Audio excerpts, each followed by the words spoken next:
दोस्तों, middle east जंग के बिल्कुल मुहाने पर खड़ा है। अमेरिकी युद्धपोत ईरान की तरफ बढ़ रहे हैं तो ईरान ने होर्मुज जलडम रोमदिये में लाइव फायर ड्रिल शुरू कर दी। आसमान से समंदर तक सब अलर्ट पर। खामेनी की फौज जवाब देने को पूरी तरह तैयार। अगली खबर में आपको बताएंगे भारत के पड़ोस में चीन की खतरनाक दस्तक। ढाका में बनाएगा घातक ड्रोन। बांग्लादेश ने कर ली डील। और साथ में आपको बताएंगे अमेरिका में बड़ा हंगामा। मीटिंग के दौरान मुस्लिम सांसद इल्हान ओमर पर हमला। मंच पर अज्ञात लिक्विड स्प्रे, आरोपी गिरफ्तार। और इसी के साथ अमेरिका के अंदर खुद ट्रंप की सेहत पर सवाल। इंटरव्यू में शब्द भूलते दिखे राष्ट्रपति। मानसिक फिटनेस को लेकर छिड़ गई नई बहस।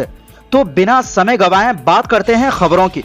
दोस्तों, एक तरफ अमेरिकी युद्धपोत मिडिल ईस्ट पहुंच चुकी और अमेरिकी राष्ट्रपति ने कहा है कि ये अब ईरान की तरफ बढ़ रहा है, जिसका सीधा मतलब है कि ट्रंप का इशारा साफ है, वो ईरान पर हमले के लिए तैयार है। लेकिन दूसरी तरफ ईरान भी झुकने को तैयार नहीं है। ऐसा नहीं है कि ट्रंप को कहे कि नहीं, हमें तुम्हारी शर्त मंजूर है, हमला मत करो। नहीं, बिल्कुल नहीं।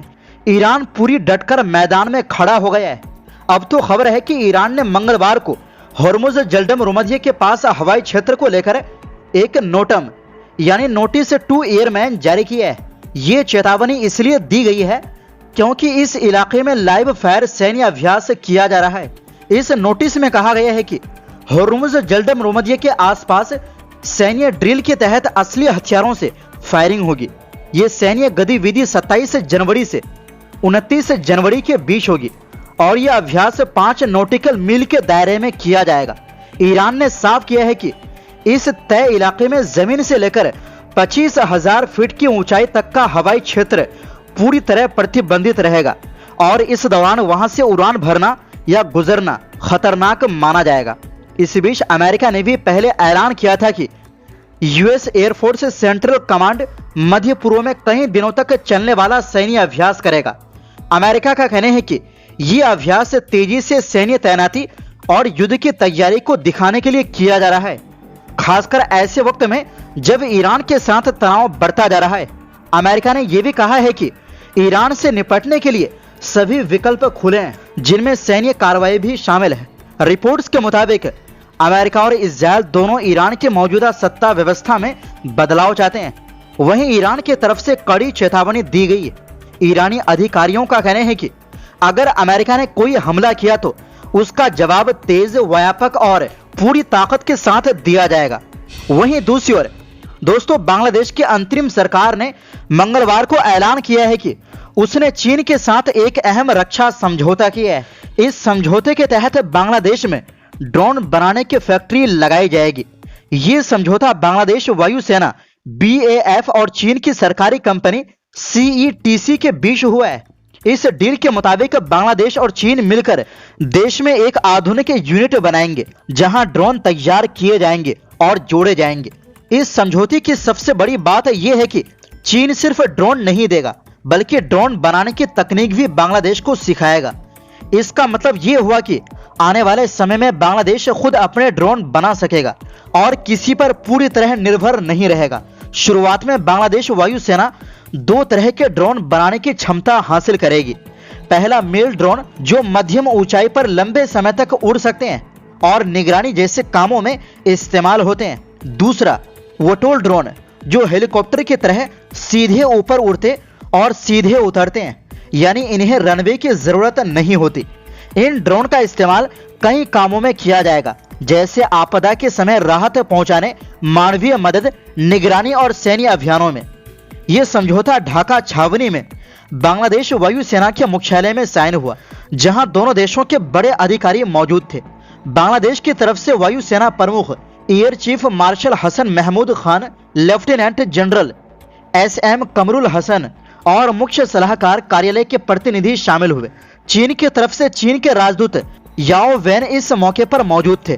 दरअसल चीन की कंपनी CETC सिर्फ ड्रोन ही नहीं बनाती, बल्कि रडार सिस्टम, कम्युनिकेशन उपकरण और IT व नेटवर्क सिस्टम भी तैयार करती है, जिनका इस्तेमाल आम और सैन्य दोनों क्षेत्रों में होता है। चीन पहले से ही बांग्लादेश का सबसे बड़ा रक्षा हथियार सप्लायर रहा है। रिपोर्ट्स के मुताबिक बांग्लादेश वायुसेना अपने पुराने हो चुके F-7 और MiG-29 लड़ाकू विमानों को बदलना चाहती है। इसके लिए बांग्लादेश चीन से 20 J-10C multi role fighter jet खरीदने की तैयारी में है। इस डील की कीमत करीब 2.2 अरब डॉलर यानी लगभग 18,000 करोड़ रुपए बताई जा रही है और ये सौदा अब लगभग फाइनल माना जा रहा है। वहीं दूसरी ओर दोस्तों, अमेरिका के मिनेसोटा राज्य में एक मीटिंग के दौरान महिला सांसद इल्हान ओमर पर हमला किया गया। मंगलवार को मिनियापोलिस में आयोजित कार्यक्रम में एक व्यक्ति ने उन पर अज्ञात लिक्विड स्प्रे किया। हमले के बाद सुरक्षा कर्मियों ने आरोपी को मौके पर ही दबोच लिया। सांसद ओमर को कोई चोट नहीं आई। रॉयटर्स के मुताबिक घटना के वक्त इल्हान ओमर मंच से immigration and customs enforcement agency को खत्म करने की मांग कर रहे थे। उसी दौरान एक व्यक्ति मंच की ओर दौड़ा और सिरिंज से गहरे रंग का लिक्विड उन पर छिड़क दिया। हमलावर को 3rd डिग्री असोल्ट के आरोप में गिरफ्तार किया गया है। अधिकारियों ने अब तक ये नहीं बताया है कि तरल पदार्थ क्या था। ये पूरी घटना सी स्पैन के वीडियो में रिकॉर्ड हुई। वीडियो में देखा गया कि हमलावर को तुरंत जमीन पर गिराकर काबू में कर लिया गया, जबकि दर्शक सदमे में आ गए। हमले से कुछ सेकंड पहले ओमर कह रही थी कि आईसीई को सुधारा नहीं जा सकता और इसे पूरी तरह खत्म किया जाना चाहिए। उन्होंने होमलैंड सिक्योरिटी विभाग की सचिव क्रिस्टी नोएम के इस्तीफे की भी मांग की थी। हमले के बाद ओमर ने समर्थकों से कहा कि वो ठीक है। कुछ लोगों ने दावा किया कि तरल से बदबू आ रही थी और मेडिकल जांच करानी चाहिए। इसके बावजूद ओमर मंच पर लौटी और कहा, हम मिनेसोटा स्ट्रांग है और ऐसे लोगों से डरने वाले नहीं है। दरअसल इल्हान ओमर सोमाली मूल की अमेरिकी नागरिक है और 2018 में अमेरिकी कांग्रेस में चुनी जाने वाली पहली मुस्लिम महिलाओं में शामिल रही। वो इमिग्रेशन सुधार और गाजा युद्ध के मुद्दे पर इजरायल की आलोचना को लेकर पहले भी सुर्खियों में रही है। वो राष्ट्रपति डोनाल्ड ट्रंप की भी मुखर आलोचक रही है, जिन्होंने हाल के महीनों में उन पर गंदी बयान दिए थे। इसी के साथ आपको बता दें कि दोस्तों, अमेरिकी राष्ट्रपति डोनाल्ड ट्रंप की सेहत और मानसिक स्थिति को लेकर फिर से बहस छिड़ गई। न्यूयॉर्क मैगजीन को दिए एक इंटरव्यू में ट्रंप ने अपने दिवंगत पिता फ्रेड ट्रंप की बीमारी के बारे में बात करते हुए बीमारी का नाम भूल गए। ट्रंप ने कहा कि वे अल्जाइमर यानी भूलने की बीमारी से ग्रस्त नहीं है और उनकी सेहत परफेक्ट है, लेकिन इस दौरान वो बीच में रुक गए और शब्द भूल गए। ट्रंप ने अपने पिता के बारे में कहा कि फ्रेड ट्रंप का दिल बहुत मजबूत था और उन्हें लगभग कोई स्वास्थ्य समस्या नहीं थी सिवाय एक के। इसके बाद ट्रंप शब्द भूल गए। उन्होंने दिमाग पर जोर देते हुए कहा, क्या कहते हैं उस बीमारी को? ट्रंप ने अपने माथे की ओर इशारा किया और White House press secretary Karoline Leavitt की तरफ देखा। लेविट ने तुरंत कहा, अल्जाइमर। ट्रंप ने फिर कहा, अल्जाइमर जैसी चीज, खैर मुझे ये नहीं है। जब उनसे पूछा गया कि क्या उन्हें भी ये बीमारी है, तो ट्रंप ने इसे सिरे से खारिज कर दिया। उन्होंने कहा, नहीं, मैं इसके बारे में बिल्कुल नहीं सोचता।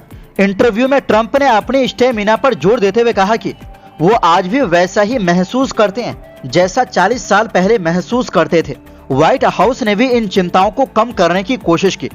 कम्युनिकेशन से डायरेक्टर स्टीवन चेउंग ने बयान जारी कर कहा कि राष्ट्रपति सुपर ह्यूमन की तरह काम करते हैं। प्रेस सेक्रेटरी लेविट ने कहा कि ट्रंप रात देर तक काम करते हैं और उनके स्टाफ से ज्यादा मेहनत करते हैं। कुछ हफ्ते पहले ट्रंप ने ट्रूथ सोशल पर पोस्ट किया था कि व्हाइट हाउस डॉक्टरों ने उन्हें परफेक्ट बताया है। हाल के महीनों में ट्रंप की सेहत पर सवाल बढ़े। हाल ही में एयरफोर्स 1 पर चढ़ते समय ठोकर खाकर गिर गए थे। कैबिनेट मीटिंग में झपकी ली, हाथों पर चोट के निशान दिखे, टखनों में सूजन आई और एक बार सार्वजनिक रूप से लंबे समय तक गायब रहने की अफवाहें फैली। अगस्त में ट्रंप इज डेड ट्रेंड होने पर व्हाइट हाउस को सफाई देनी पड़ी थी कि राष्ट्रपति जिंदा है। तो दोस्तों, फिलहाल के लिए इस रिपोर्ट में बस इतना ही। फिर मिलते हैं एक नई रिपोर्ट्स के साथ।